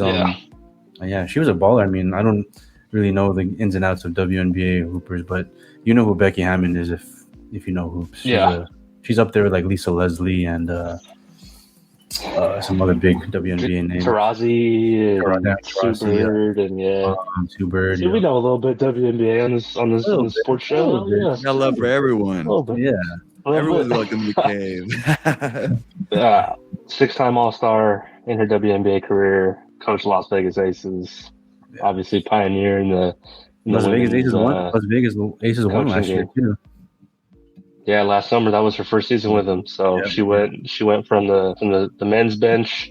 Learned a lot from Greg. Obviously, took it over WNBA and dominated. Got a dub to Las Vegas. Yeah. So shout out to this class, man. Hey, I used to hate Greg Popovich, man. Growing up, hating the Spurs, obviously Lakers Spurs. Had some pretty historic games in the past. And you hate them because you respect them. Yeah, they were always the ops, right? Spurs were always the ops, and that was part of my maturation process as a sports fan. It was like I don't hate them because they suck or because they're annoying. I hate them because like I respect them because it's like it's either us or them coming out of this fucking conference. So hats off to Greg Pop, man, and Tony Parker. I think the Spurs are like computer. You know, when you play NBA 2K and you play against the computer, like they play proper basketball. Their jerseys are just black and white. You know what I mean? They're just the CPU. It's pretty crazy. I think between 2000 2010, it was either the Spurs or the Lakers winning the championship. Except for like 2006 with the Heat, and then 2004 with the Pistons. Besides those years between 2000 2010, it was either Lakers or the Spurs winning the championship. So Oh, and I'm sorry, and then 2008 Celtics. Those 3 years. But they were the Warriors before the Warriors. Like always there. Yeah. Just to talk about, I hated it. Pau Gasol. Sorry, go ahead. In NBA 2K, going back to there, you know how you could pick like certain time periods of Laker teams. That Laker team with Pau Gasol, Kobe, Bynum. To me, that's the best Laker team. Yeah, that's one. And for some reason, NBA 2K has still not put that team on. Why, right? Something with I don't know. There's like, it's kind of like copyright. There's like something with the players union. They're not able to get certain players to sign off weird, on. Man. Yeah, I don't know. Come on, Sasha Vujacic, fucking sign it, bro. Like if you play NBA 2K Adam Morrison teams. Like I'm crying again. Yeah, some of those teams on NBA 2K, like the classic teams, like they don't have the full roster. It's like 5 or 6 dudes, and then everyone else is like filled in with like a CPU team or CPU player that matches to like the stats of one of those guys, but you don't know who the fuck they're matching it up to. That's so weird, man. Who'd you guys pick though? That Lakers squad with Gasol and Bynum against the 0-1 Laker team with Shaq and Fisher. Damn, I gotta pick 0-1 Lakers. Yeah, 1 Lakers. Pau Gasol and Andrew Bynum. They're not 24 versus 8. But 8 was faster than 24. But 24 had the pivots though. But 8 had 34 though, and to me, like that's prime Shaq, dude. That's the most dominant force the game has ever seen. I think 8 Kobe 8 was a way better defender than 24 Kobe. That's why you had to have Trevor Ooh, Ariza and Meta that's close. around our test to that's true. to help. Is he back to run our test, or is he still Meta World Peace? I have to call him Ron Artest when I refer to the 2010 Lakers, you know? Okay. Very proper. Very proper. That was his name. I don't know if I missed something. I'm going to put that on the ticker. We got breaking news. Ron Artest is back. I must have missed something. Okay. I just want to double check. But yeah, I would take that 0-1 Lakers versus 2010. Yeah. That should be probably against most all-time great teams. That might be a podcast in and of itself right there. Yeah, because there's been some historic all-time teams. 2K make it happen. I'm trying to emulate it. Ronnie 2K said something on Twitter about why, and I forget why. I gotta look it up, but that's interesting. It had to do with like the players union, and certain players weren't signing off on it. So I don't know who. Nah, man, you can't have that one. Nah. Yeah, it's like dude, he's blocking it. It's like Andrew Bynum's the one holding it all up. Dude, I wouldn't. Like, y'all gotta pay me for that. Yeah. Oh man, him and who was fucking Farmar, Shannon Brown. Yep. Shannon Breezy. God, man, that squad was so fun to watch. Right? Didn't they have Turiaf? Rory Turiaf. Yeah, he did. Oh, man. He was like right in the bench most of the time after when Pau Gasol came. He was the guy who needed to get 3 fouls quick. That was your guy. Yeah. Just hop on the court and just bully ball. Just get 3 fouls. Go on and rough them up for 5 minutes and then come back. Yeah. That's probably my favorite Lakers squad. Hell yeah. It was a fun squad. It's a fun squad. That's my favorite. Yeah, that's my favorite. Probably the best lead up to NBA playoffs. I remember that's when they had the puppets, right? When they had those the puppet commercials. That was 09. And there was a lot of hype for Kobe against LeBron back then. Never got it. Didn't happen. LeBron fucked up against the Magic. I don't know how, but can't pull the sword at the stone, man. he needs D Wade's help, bro. He needs some help. That's what I was saying, man. But, that was pre-Lakers, so any of that slander, I'll let that slide. That was before he was a Laker. That was before he was ours. Exactly. It's a big what if. Probably one of the biggest what ifs in basketball history. What would have happened if we would have seen Lakers Cavs just once? 7-game series for Lakers finals. We all wanted it, but we couldn't. I'm sure the Lakers would handle it. See, and Kobe was on a different level that time. You heard it with the Orlando Magic shit. You know what I mean? All that hype with Dwight Howard did not faze him. He's like, dude, no, this is my destiny. Yeah. He was like, no, I'm not gonna let Jameer Nelson cook me. No, I'm fucking beating this one. Kobe's like, who the fuck is Mikael Petrus? I'm taking his ass. I mean, if you want to get really magical and spiritual, maybe he was so focused and he manifested it so much that it blocked LeBron's entrance into dominance. Kobe's nah. He prevented LeBron from getting into that space. Of getting into the zone and willing his team. Yeah, he was like, no, before Youngblood gets it, I'm gonna get it twice. Was that the same playoffs that LeBron hit that game-winning 3? Yeah. It's funny. Was that against Celtics? No, that was against the Magic. Right? Yeah, it was funny. There was a podcast with Darius Miles and Q Rich. They had Hito Turkoglu on there. Oh, and Turkoglu was love that guy too. Yeah, Turkoglu was as soon as LeBron hit that game winner and they celebrated they won the championship, they knew they had them already. So, dude, that's beautiful because they celebrate like they won the championship in that same playoffs. Kobe's like, job's not done. Yeah, exactly. Exactly. Zach, I'm sorry. What am I supposed to be excited for? This is your king, bro.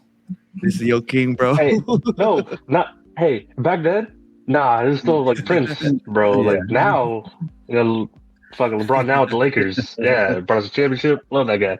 Yeah, no, but for real, Kobe was really those iconic press conference. What am I gonna be excited about? We're up 2-0. Job's not done. Fuck. That's his practice Like, interview. damn, there's something else. Something else. Yeah, but he was. I mean, that Celtics finals loss like changed man. him. Yeah. Plus, it was if they win Celtics that Lakers. that finals, if they beat the if they beat the Celtics the first time in the finals, that's probably his last one that he wins. Mhm. Like I don't think he goes back to back, because that would have really taken everything out of him, and it wouldn't have put that chip back on his shoulder. I think because he would have beaten the Lakers' biggest rival in the finals. Obviously we know why they lost that finals, but fake ass Paul Pierce pooping his pants. No, right. No Andrew Bynum. No, Andrew Bynum. God, shit pissed me off. And I was mad too because that happened the same night that I graduated from high school, and then like 4 years prior when we all left, like we lost to the Pistons. Oh, I was so pissed. Oh man. I was like, I'm never graduating college because the Lakers are gonna fucking lose in the finals. I really do.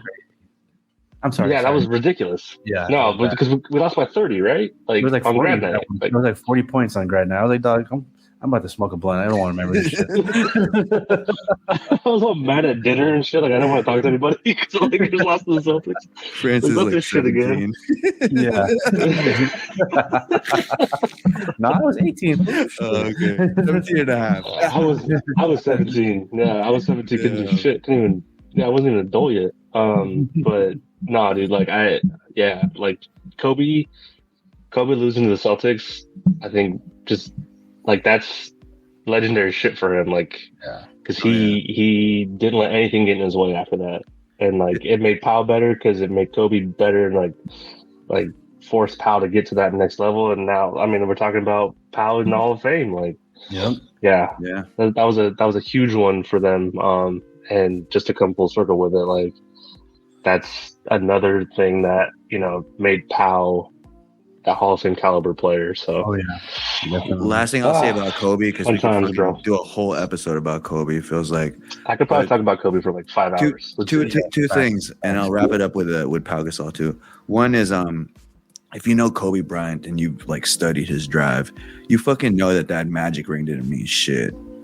It's like I wish it was the Celtics, or let's get the Celtics next year. You know what I mean? Or the he Cavs, wishes either LeBron or the Celtics. So he he needed another one to really show him. He wants to prove it because like some people would be like, "Oh, his fourth ring was just against Dwight Howard," and exactly. Blah, blah. Like he don't want. He was good though.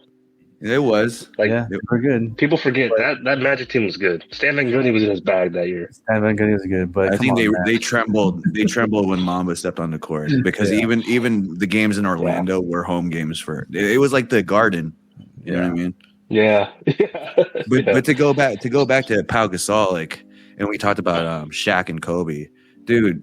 Kobe, I felt like it was closer to Pau because they didn't have that bullshit. Like, sometimes you have friends that are kind of competitive, but sometimes you just have friends that are just like, hey, you're my homie. You know what I mean? Yeah. Like, I'll fucking run you over, and I know you won't do it to me, so I'm kind of the bully over you. And with Shaq, it was like, no, I'm bully. They start brother fighting. Yeah. But Pau Gasol was kind of like the bigger little brother. Mm-hmm. And it goes back to what Kobe said, like, hey, Pau Gasol's jersey is gonna be hung up right next to mine when he retires. So like he admitted I don't win those championships without him. Yeah, and that meant a lot more to Kobe because I feel like as you're older, you take the game more seriously. So for you to go in that streak again, it means more, Yeah, for sure. Yeah. Crazy. Yeah, dude. And like Shaq had the team first too. Like Kobe came up and Shaq was already there. Whereas like Kobe, more or less brought Pau over from Memphis. I'm kind of sure he had a lot to do with that trade, and he molded him. And that Redeem team, Doc, that classic story about him running through Pau, like, oh fuck, that's your teammate. Like, like he did that shit to let him know, like, this is what you got to be. Like, this is how you have to play to be great. And like Pau definitely was molded, like you said, by Kobe. And I mean, he probably would have still made the Hall of Fame, but without Kobe, he wouldn't have never been as great as he was, and when they needed him to be in those two finals, championship wins. For sure. Facts. So love it. Shout out to this draft class, or to this Hall of Fame class, man. Hall of Fame talk. Yeah. Let's go to. I think we got football next, right? Just gonna go over the I thought we were Washington pushing that to the Commanders. next one. Yeah, All right, yeah. Okay, let's just chat up about that. Be real quick. Yeah, it broke yesterday that there's some bidders now for the purchase of the Washington Commanders. Apparently, there's upwards of $6 billion bids that are floating out here to buy the Commanders. A group that includes Magic Johnson has submitted a bid, and then a Canadian billionaire, Steve. Here we go with the tough names. Apostolopoulos. Sounds like a Greek Greek They, god. Snuffleupagus. I think I hit that. Apostolopoulos. Yeah, I hit that. Impressive. Good shit. Thank you. Hey, shout out our education. You know that we got over in Tustin. Let's go. But yeah, so we got two formal bids for the Washington Commanders. And I gotta admit that price tag surprised me, just was based on all the shit that's come out for this franchise and like all the negative press they've gotten. Obviously with Dan Snyder and what's been coming out these last few years about how he's been running his team. But at the end of the day, this is in the Northeast market of the U.S. It's the capital of our country. Mhm. And yeah, $6 billion, two $6 billion bids to buy Washington. How y'all feeling about this? That's a crazy valuation. I wouldn't give Washington Commanders $6 billion. Yeah, would you give them $6? I mean, damn. I mean, I don't know about $6 billion. I'm just a hater because I'm an Eagles fan. So, and they're not like, even though the Cowboys are the division rivals too. I mean, Jerry Jones did a great job to make I'm sure Cowboys are like a $8 to $10 billion valuation based on largest in the world, right? Yeah, really big. So to hear that Washington Commanders are like, I thought they would be like a 1 to 2 billion, but not 6 billion. That's kind of crazy. But I mean, football does drive a lot of money, and those tickets, it's so crazy because there's only 17 games, so you really have to. That's why the NFL makes so crazy money because you got 17 weeks to like make your money versus like the NBA, you got like 82 games. MLB, they got like 100 something games. Like NFL, they really gotta like hype this shit up to get you to buy into like a jersey or a ticket or whatever it may be. Mm-hmm. So maybe that has something to do with the valuation. I'm not too savvy in the business of sports and how they create these valuations, but hey man, shout out to Dan Snyder. Even with all that negative press, he's still able to come out with a $6 billion valuation. So you got dudes like Magic Johnson trying to buy the team. So that says something about like the world of sports and how much money is involved nowadays, even with a franchise like the Washington Commanders. Yo, I'll say this. Magic Johnson is shopping for some teams, man. Mm-hmm.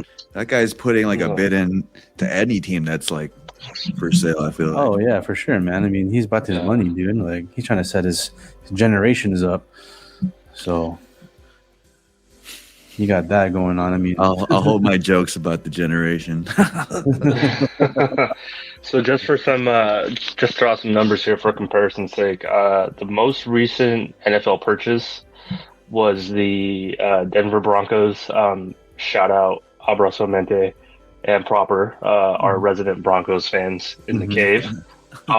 They were purchased by the heir to the Walmart throne, Rob Walton. He bought them for $4.65 billion.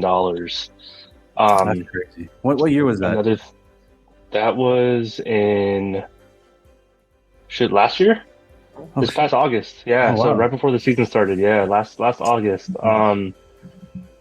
And then Dan Snyder bought the team in 1999 for $800 million. So he's about to turn $800 million into $6 billion. That's crazy. Which is fucking wild. To answer your question though, I think a lot of the valuation comes from the fact that like these teams are so ingrained in like families and like being passed down that they don't hit the market often. So when they do, like you're gonna have to pay a premium on them. But we've all heard that saying, "Football's king." and they have the highest ratings in sports. They generate the most revenue from sports, or from all the leagues and teams that are in sports, especially in North America. Yeah. So with that being said, like, it's not going anywhere. It's football is just going to continue to grow in terms of viewership and money wise. So when you get the opportunity to purchase a team, you pay that extra. It seems like $2 billion, and you get them. So That's crazy. Even if it is Washington and that, because if you can turn around this franchise and make them return back to the promise that they used to have, which I think it was before all of us were born. Yeah. So we haven't seen it. But if you can return to that, it's a pretty loyal fan base, and it's Northeast, United States. It's in a big metro market in terms of the East Coast and being up in that area. So it is pretty prime real estate in terms of the sports landscape. So, all right, I respect that. Still above, like, to say, like, I say all that and still was like, damn, $6 billion is a lot of money. Yeah. Yeah. Thank you for giving me more insight about that. I didn't realize that football. I mean, as a football fan, I've only been a football fan since like early 2000s. So football wasn't like passed down in my family. I just like grew to love it because I like playing NFL Blitz and Madden. And so if you got solid games, if you got generations being passed down to you, I guess that says a lot about the value of a team. I mean, like the Lakers, man. I mean, Lakers was kind of passed down to me. I was born as a Laker fan, so I get it from that aspect now that you. And then like with that team, like, they didn't sell just because Dr. Bus died. Like, it stayed with the kids, and it's going to probably continue to stay in the Bus family. So, and then shout out to Magic Johnson. You were talking, I think Drill, you mentioned it, but like, he's trying to get his hands in all these sports teams. All the cookie jars. Like, he owns part of the Dodgers. And so now him trying to get into football makes sense too. I think that they're saying that the Rockets owner is trying to get in the bidding as well. Oh, wow. And then there's an anonymous group that has toured the facility. So, the Washington Commanders are a hot commodity on the market right now.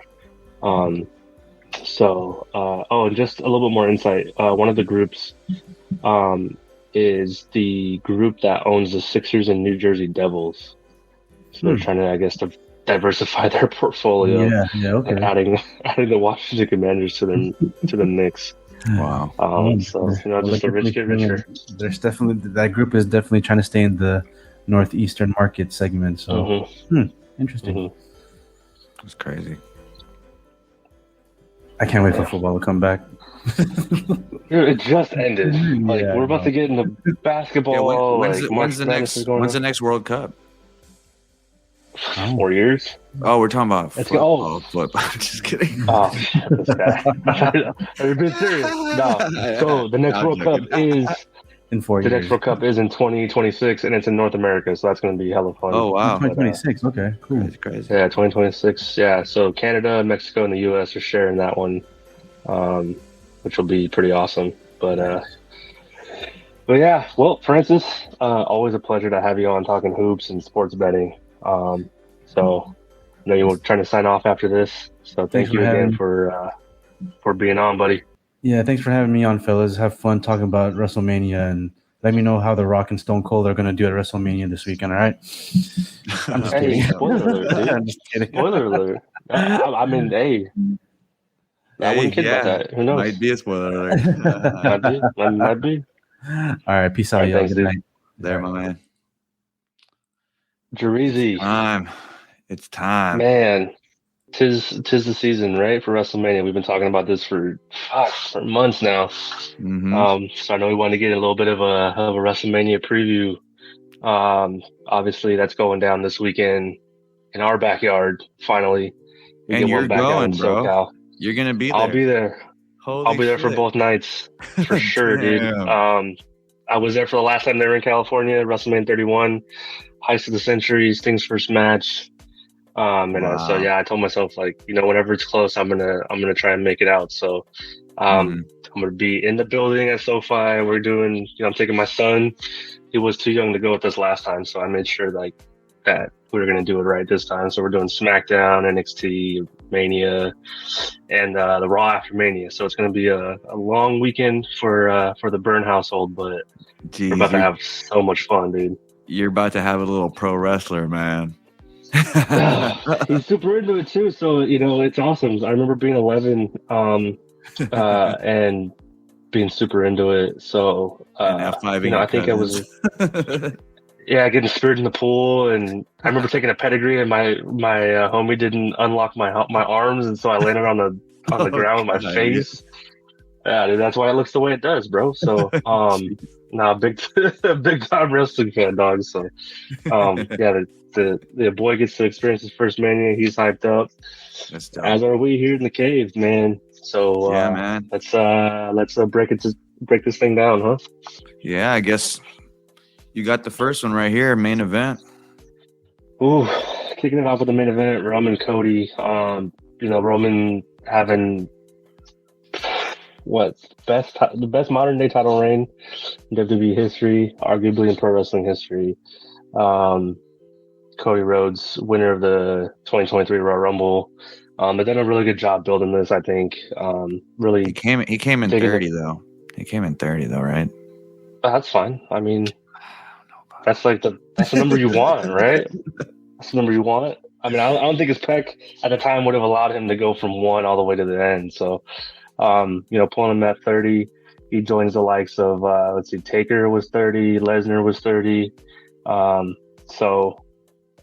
I think Lesnar he won last year at 30, so it was back-to-back 30 winners. But no, man, they've done a really good job, really digging into the heritage of both these men. Yeah. Obviously the bloodline story has been going on for almost 3 years now. Cody's story, arguably has been going on for longer, ever since he was a prospect, right around his legacy days. I think they did a really good job of showing the similarities, or the relationships that both these guys had with Dusty Rhodes. Because Dusty Rhodes was in charge of NXT, and he's the one that really helped build Roman Reigns when he was down in NXT. And obviously, being Cody's dad, paying big dividends to this story and this build. Sure. Paul Heyman's been masterful in this as well. The Usos being a part of it and then they had Solo have a big part of this past week, and Cody doing a good job of ruffling some feathers with Solo in this. Yeah. This is probably one of the most well-built WrestleMania main events that this company has had in quite some time. Super excited for this. It's going on last on night 2. Man. I honestly can see both of these guys winning. This is for both belts, right? This is for both belts. My pick is Cody, but I would not be surprised if Roman won this match. Yeah.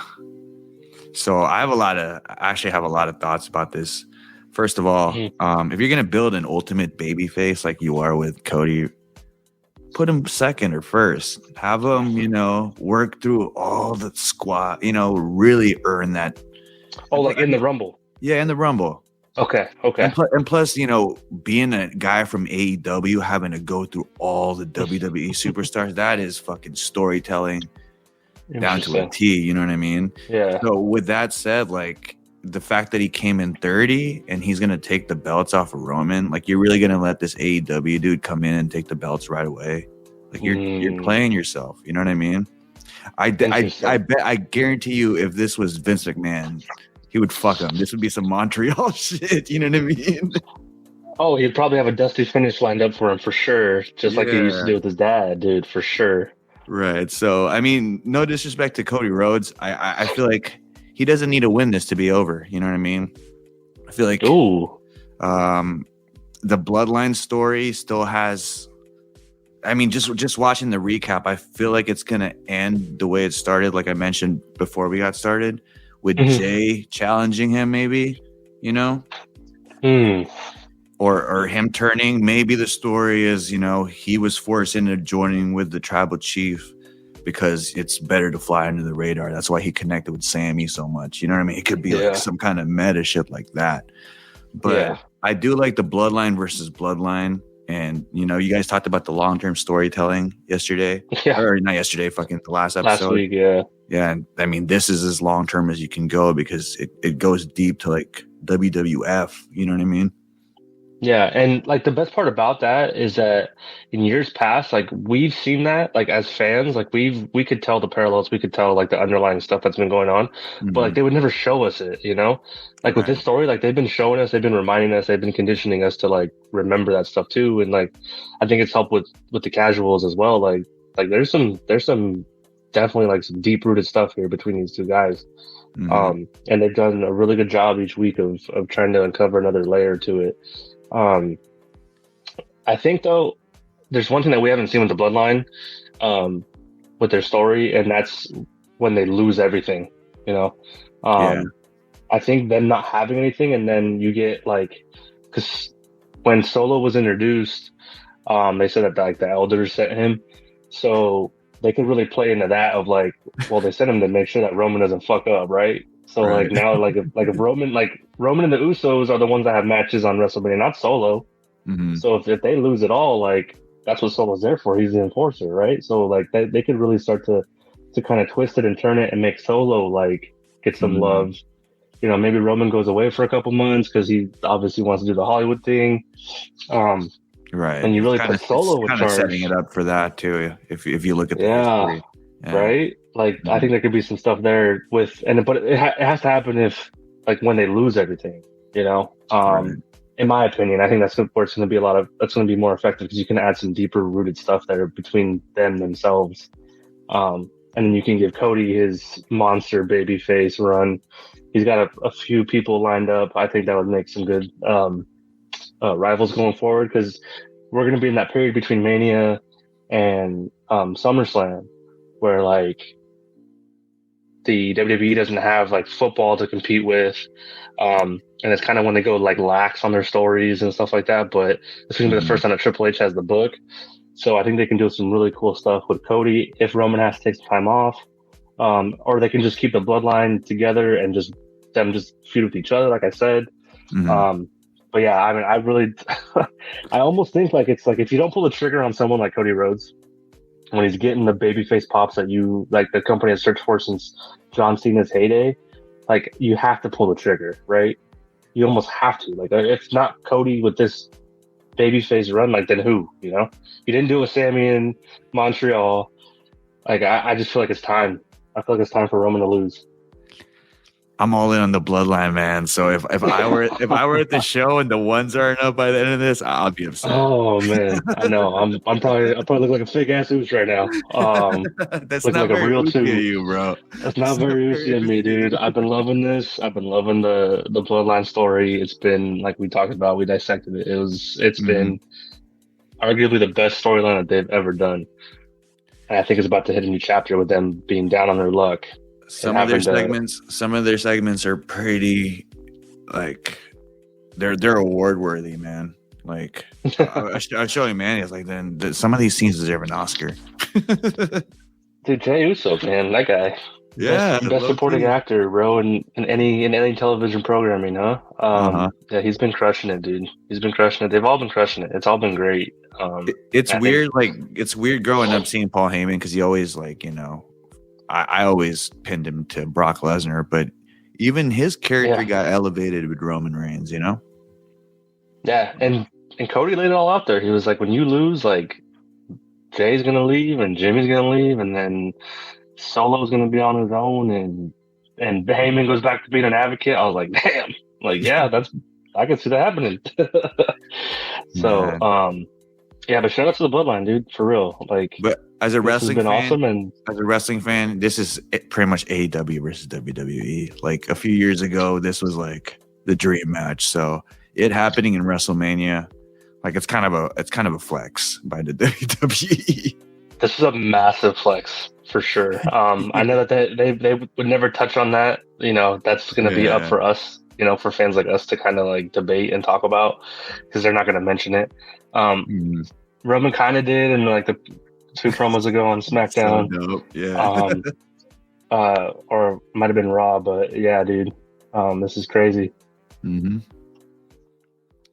Yes, I'm going Roman on this one, man. You going Cody? Yeah, I'm going Cody. Hey, real quick, I think we might have to save the rest of this for a different show because I just got a notification. I'm about to die right now with my battery. That's perfect, man. We're about to hit that 1 hour 49 mark, and we'll recap the next ones. We'll recap the other matches on the next one. So Roman Reigns, Cody Rhodes. Sure. This is going to headline. This is about to be the main event. This is the main event of WrestleMania, biggest one we've seen in years. I'm looking forward to it. We'll hit the rest of the card on the next show for sure. Hell yeah. Well, let's wrap it up. All right, dude. Check us out on all the socials. With cave.com, k4v3.com, k4v3_sports on IG. We got the Cave of Wonders going on IG, TikTok, Facebook, all that. Hit us up. Stay up and active on the Discord. We're getting into Twitch, gaming, all that. All right, guys. We'll catch you on the next one. Peace out. Peace out.